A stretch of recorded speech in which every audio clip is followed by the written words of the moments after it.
আসসালামু আলাইকুম ওয়া রাহমাতুল্লাহি ওয়া বারাকাতুহু। আপনারা কেমন আছেন? আলহামদুলিল্লাহ বলতে হয়। যদি কেউ প্রশ্ন করে কেমন আছেন তখন কি বলতে হয়? আলহামদুলিল্লাহ। কি আলহামদুলিল্লাহ। ঠিক আছে, তাহলে আমাদের ক্লাস চলতেছে বিশুদ্ধ কোরআন পড়তে হলে 7টি বিষয় জানতে হয়। কয়টি বিষয়? 7টি বিষয়। আমাদের 7টি বিষয় শেষ হয়ে গেছে, এখন চলতেছে অক্ষর পরিচয়। কি পরিচয়? অক্ষর পরিচয়। এখানে শুরু উচ্চারণ জানা শুদ্ধ হয়। অক্ষর পরিচয়। এখানে শুরু উচ্চারণ জানা শুদ্ধ হয়। উচ্চারণ শুদ্ধ না হইলে সবের জায়গায় গোনা হয়।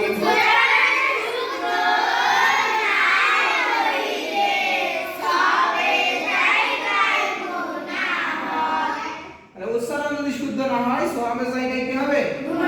গুনাহ হবে। তাহলে আমাদের এক নম্বরে হলো আমাদের দুইটা পড়া হয়েছে, আলিফ আর মিম পড়া হয়েছে। তাহলে এই দুটো একটু পড়ে আসি, তারপরে নতুন হরফে যাব ইনশাআল্লাহ। গল্পের মতোই দেখা যায় আলিফ তার নাম, আলিফ তার নাম।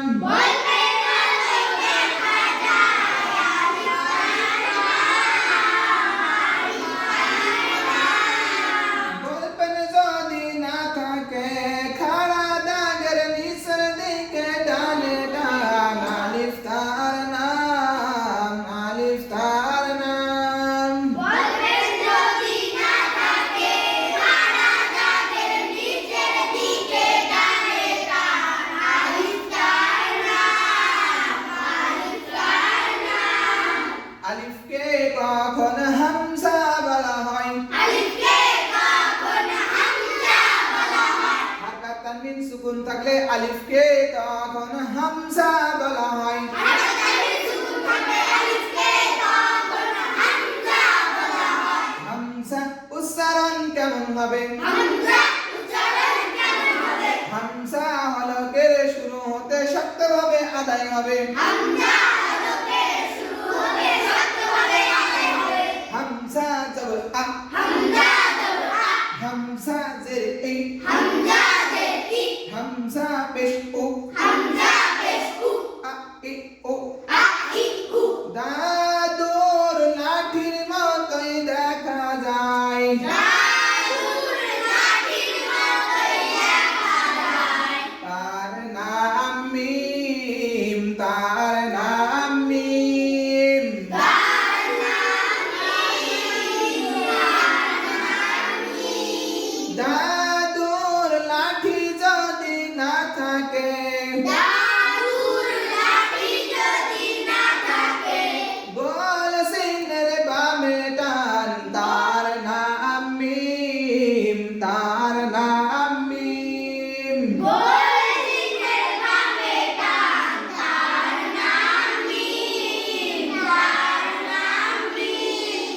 তাহলে গোল সিনের কোথায় যান? বামে টান। বামে টান। দাদুর লাঠির মতো দেখা যায়, তার নাম মিম। দাদুর লাঠি যদি না থাকে গোল চিহ্নের বামে টান। তাহলে গোল চিহ্নের বামে টান হলেই আমরা বুঝতে পারবো যে এটার নাম মিম। এটার নাম কি? মিম। মিম। বুঝতে পারবো ইনশাআল্লাহ। তারপরে আমরা নতুন হরফে যাচ্ছি। নতুন হরফে, নতুন হরফ কয় নাম্বার? 3 নাম্বার। কয় নাম্বার? 3 নাম্বার। 3 নাম্বার। আমার কাছ থেকে আগে শুনে নাও, তারপরে বলতে হবে, ঠিক আছে? আগে আমি কি বলি শোনো। মাছ ধরা বড়শির মতোই দেখা যায়। বলো। মাছ ধরার বড়শির মতোই দেখা যায়। আবার বলতে হবে, মাছ ধরা বড়শির মতোই দেখা যায়। মাছ ধরার বড়শির মতোই দেখা যায়। তার নাম লাম, তার নাম লাম। তার নাম লাম, তার নাম লাম। তাহলে মাছ ধরা বড়শির মতোই দেখা যায়, তার নাম কি? লাম। লাম। এবার আমি কি বলি আগে শোনো, তারপরে বলবো তোমরা, ঠিক আছে? আগে শোনো, খেয়াল করো। আমি আগে কি বলি, এখন তোমরা বলবো। আমি আগে বলবো, তারপরে তোমরা। মাছ ধরা বড়শি যদি না থাকে, মাছ ধরা বড়শি যদি না থাকে, মাছ ধরার বড়শি যদি না থাকে,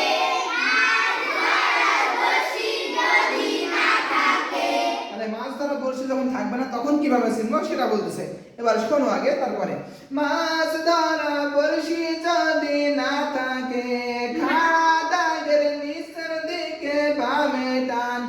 বলো, খাড়া দাগের নিচের দিকে বামে টান, অথবা খাড়া দাগের নিচের দিকে ডানে বামে দুই দিকে টান।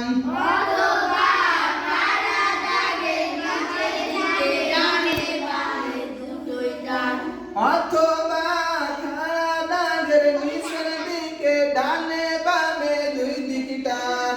অথবা খাড়া দাগের নিচের দিকে ডানে বামে দুটোই টান।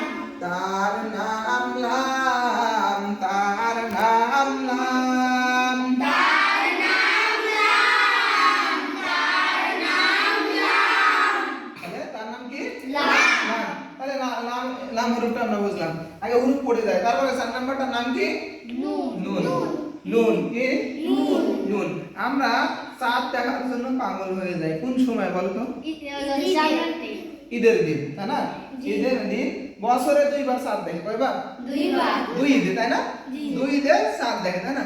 তাই বলতেছে ঈদের চাঁদের মতোই দেখা যায়, ঈদের চাঁদের মতোই দেখা যায়, উপরে এক ফোঁটা, উপরে ফোঁটা। তার নাম নুন, তার নাম নুন। তার নাম নুন, তার নাম নুন, তার নাম নুন। মানে ঈদের চাঁদের মতো দেখা যায়, উপরে এক ফোঁটা, তার নাম নুন। নুন। তারপরে আমরা বলতেছে ঈদের চাঁদ যদি না থাকে, ঈদের চাঁদ যদি না থাকে, একটি আলের উপরে, একটি আলের উপরে, একটি আলের কোথায়, একটি আলের উপরে, একটি ফোঁটা পাইলে, একটি ফোঁটা পাইলে, তার নাম নুন, তার নাম নুন। তার নাম নুন, তার নাম নুন, তার নাম কি জানো? নুন। নুন। তাহলে আমরা কয়টা হরফ পড়লাম? 4টা। 1 নম্বরের হরফটার নাম কি? আলিফ। আলিফ, বলো, আলিফ, আলিফ, মিম, মিম, লাম, লাম, লাম, লাম, লাম, লাম, নুন। নুন, আলিফ, আলিফ, মিম, মিম, লাম, লাম, নুন। নুন। পবিত্র কোরআনুল কারীমে সূরা ফাতিহার পরে সূরা বাকারার শুরুতে আছে আলিফ লাম মিম, আছে না? তাহলে আমরা একটা আয়াত পড়লাম। কয়টা আয়াত পড়লাম? আবার পবিত্র কোরআনের ভিতরে নুন একটা হরফ দিয়ে একটা আয়াত। কথা বোঝা গেছে? এই কোরআনের এই সমস্ত হরফের অর্থ একমাত্র আল্লাহ তাআলা জানে। কি জানে? আল্লাহ তাআলা জানে। তাহলে আজকে আমরা 4টা হরফ জানলাম। কয়টা হরফ? চারটা। আল্লাহ তাআলা আমাদের প্রত্যেককে এই হরফগুলোর প্রতি সহি শুদ্ধ করে দেবেন, যাতে আমরা শিখতে পারি, পড়তে পারি, সেই তৌফিক আল্লাহ তাআলা দান করুন। সবাই আল্লাহুম্মা আমিন। আমিন। সম্মানিত দর্শক, এই ক্লাসটি যদি আপনাদের ভালো লাগে অবশ্যই চ্যানেলটি সাবস্ক্রাইব করবেন, আর ফেসবুক থেকে দেখলে অবশ্যই লাইক, কমেন্ট, শেয়ার করবেন। আসসালামু আলাইকুম ওয়া রাহমাতুল্লাহি ওয়া বারাকাতুহু।